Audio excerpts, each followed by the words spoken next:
Hola amigos, buenas tardes, bienvenidos de nuevo a un nuevo vídeo en el que hoy vamos a intentar hablar y mostrar algunos trucos o algunas cositas que he ido aprendiendo en estos últimos años y que puedan hacer que, debido a este tiempo en el que la crisis económica ha hecho que muchos de nosotros nos hayamos tenido que reinventar o bien cambiar de profesión, o en muchos otros casos ha producido que muchas personas estén en una situación de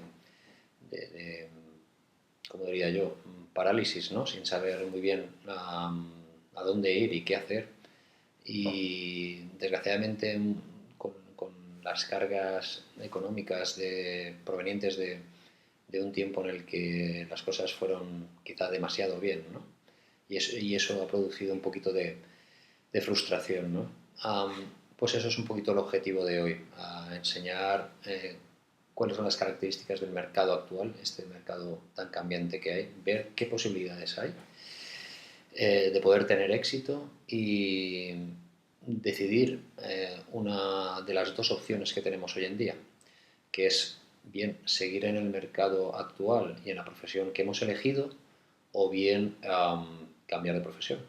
Pero evidentemente una de las dos opciones tenemos que hacer. Lo que no valdría y lo que no vale es estar paralizado viendo que las circunstancias cambien sin hacer nosotros nada.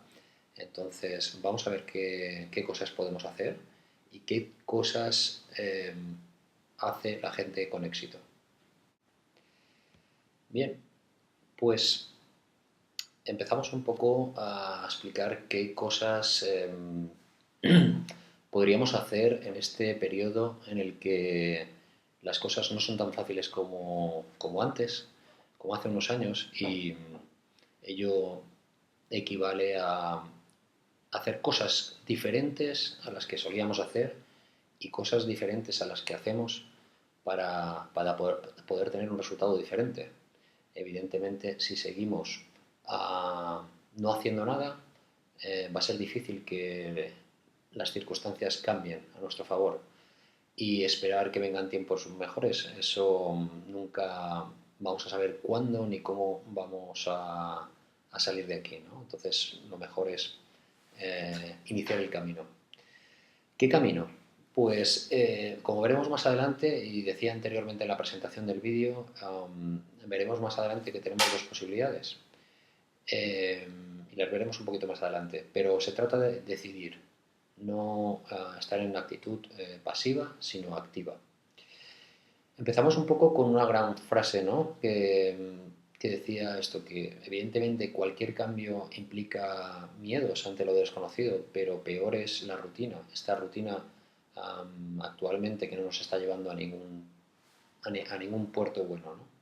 Ahí vemos el monito con la flecha de futuro y esa flecha implica inicio de camino, ¿no? Un camino con cosas nuevas, evidentemente, con los miedos que todos tenemos, pero un camino que tenemos que iniciar para poder llevar ahí al futuro. Veamos un poquito primeramente cuáles son las características del mercado actual. Un mercado que ha cambiado muchísimo, que se caracteriza por algunas de las circunstancias y que tenemos aquí apuntadas, ¿no? Mucha más demanda, o sea, mucha más oferta de profesionales que demanda, ¿no? Yo recuerdo que cuando acabé yo en la carrera del año 97, por ejemplo, en mi carrera de ingeniero de obras públicas, eh, las empresas venían a reclutarnos antes de acabar incluso la carrera profesional. Fue en mi caso. Yo, antes de tener el título de ingeniero, ya empecé a trabajar, ¿no? Eso evidentemente ha cambiado mucho, pero no solo en mi carrera, sino en muchas en general. Y en general somos demasiados personas para muy poca demanda, ¿no?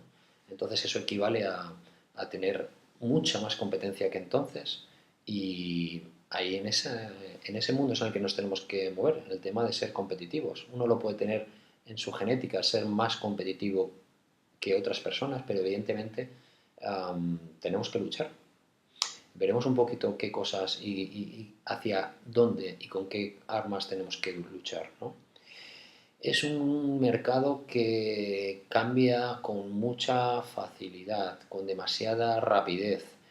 Eh, y eso equivale a que no hay profesiones para toda la vida, ni cosas que garanticen que siempre va a perdurar.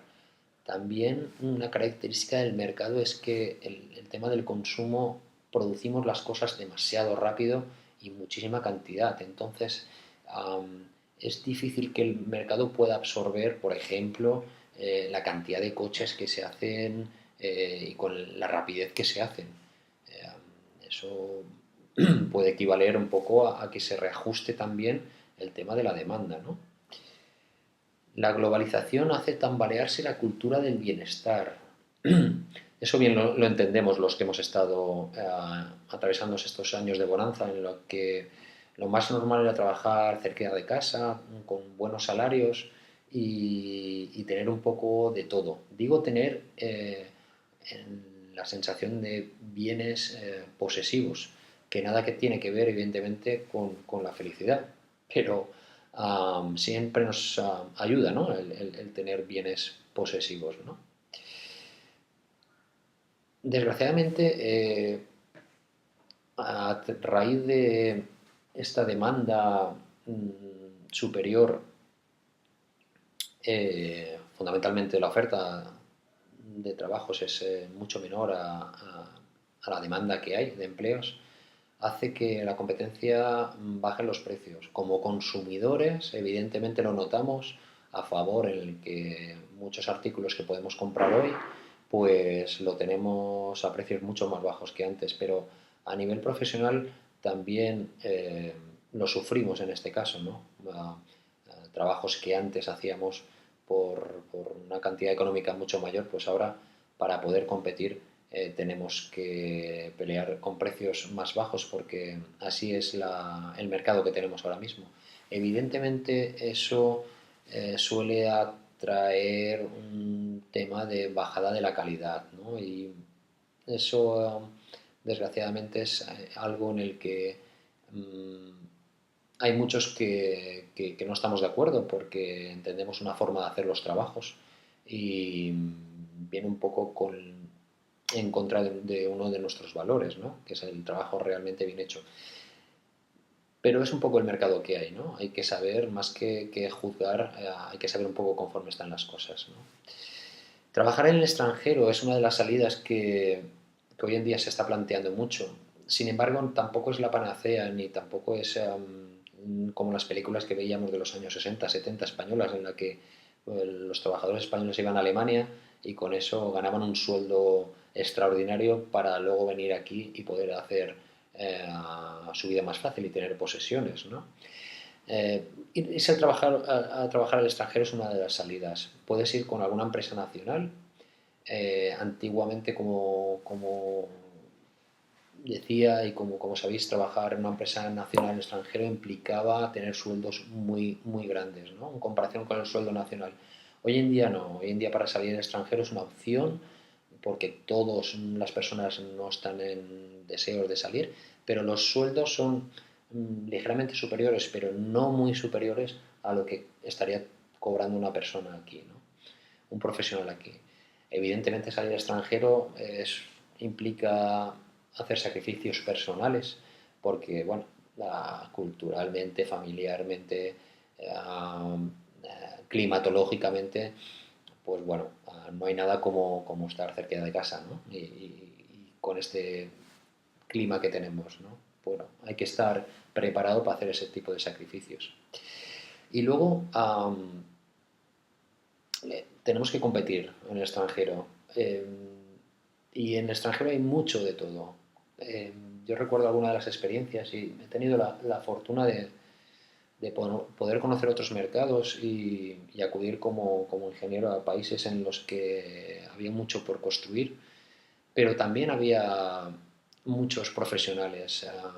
Nosotros íbamos un poco con la vitola de haber trabajado en un país desarrollado como es en España, pero eso tampoco es equivalencia de ser mejor que otro y hay que competir, ¿no? Y profesionales hay en todos los sitios y también el tema de la globalización hace que profesionales como nosotros de otros países también estén trabajando fuera. Entonces la competencia también es muy grande. Un factor fundamental que es para salir extranjeros es el tema de los idiomas. Desgraciadamente el sistema educativo que hemos tenido ha pecado de poder enseñarnos el tema de los idiomas, ¿no? El tema de los idiomas. Y los idiomas es como, pues como diría yo, el como poder conducir, ¿no? Tener la disposición de conducir. Hoy en día tú te planteas poder trabajar si no sabes conducir, por ejemplo, ¿no? En España, pues para salir fuera, evidentemente, eh, el idioma es algo que sí o sí tienes que tener. Entonces, pues bueno, hay que, en estas cosas que veremos posteriormente, es uno de los temas que hay que reciclarse, evidentemente, y nunca es tarde para aprender. Y hay hoy en día muchísimas facilidades para aprender idiomas, ¿no? Otra de los hándicaps que hemos tenido los profesionales españoles en general es la falta de especialización. Somos un poco que sabemos hacer un poco de todo, ¿no? Y hemos tenido experiencia y trabajo en abundancia, pero no hemos sido especialistas en nada, ¿no? En concreto. Entonces, eso se demanda muchísimo en el extranjero, en muchísimas profesiones y evidentemente también en las académicas, ¿no? Hoy en día, eh, por ejemplo, para licitaciones, como aprendí yo en licitaciones públicas, por ejemplo, en el extranjero, pues ya no se pide, por ejemplo, un ingeniero civil exclusivamente, ¿no? Sino se pide un ingeniero civil con especialización en puentes, por ejemplo, ¿no? Entonces, también es otra de las facultades y otra de las opciones que tenemos en estos tiempos, que si decidimos continuar en nuestro mercado laboral, pues evidentemente el tema de los idiomas y el tema de la especialización son dos cosas a mejorar para poder competir. Y llegamos